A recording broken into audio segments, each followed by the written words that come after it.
السلام عليكم، وياكم حسين انجل. اليوم حبيت اشوفكم الجولدن فينش. طبعا هوايه هم تجينا اسئله على طار الجولدن فينش، وانا هوايه شارح بمقاطع فيديوهات شلون الجولدن مدى ينتج عندنا. طبعا اكو مراحل هوايه من شغله الانتاج بالجولدن فينش. اهم نقطه التشحيم عند الجولدن فينش، طبعا يحب مساحات يطير بيها مرتاح. طبعا يسالوني على الخانات اللي موجوده انا خالها للفينشات. المساحات اللي خالها كلش حلوه، اللي هو معتاد عليها كل المربين المعروفين.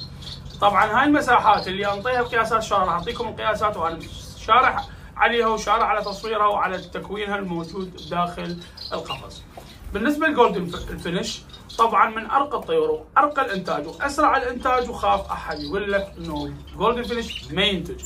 لا، حتى هو حنين وينتج، واني ابصم لك بالمليار انه انتجت 3/4 الطيور مالتي اللي الحمد لله من هي نفس الازواج. بس اهم نقطه بالجولدن مثل ما تشوفون بالتصوير، شوف الصفات بالطيور.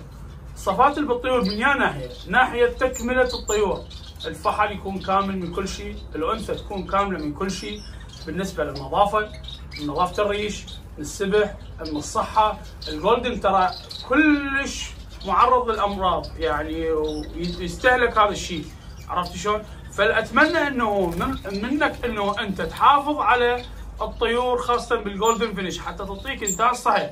بالنسبه للانثى دائما عندنا مشاكل بالانثى، تجيني هواي تعليقات، تجيني هواي رسائل انه الذكر موجود عايش والنثيه ماتت، اللي تحصل بيضة عندها ما تقدر تخرجها، اللي مثلا بيضت وماتت، اللي صار بها مرض.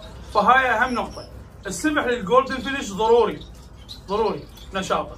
وارجع واقول الحجم، وايد تجيني اسئله يقول لك اسعاره كلش غاليه بالنسبه للجولدن فينش، يبيعوه ب 60 تبيعه مثلا نقول ب 125 او ب 100، ترى بالسوق موجود ب 60.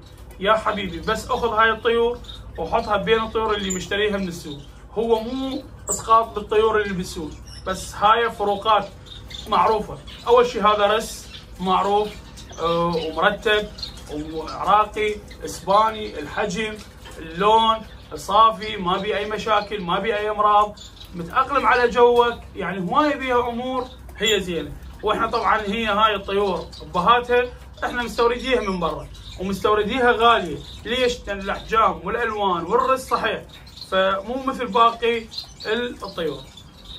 تحياتي، وياكم حسين انجل، مع السلامه.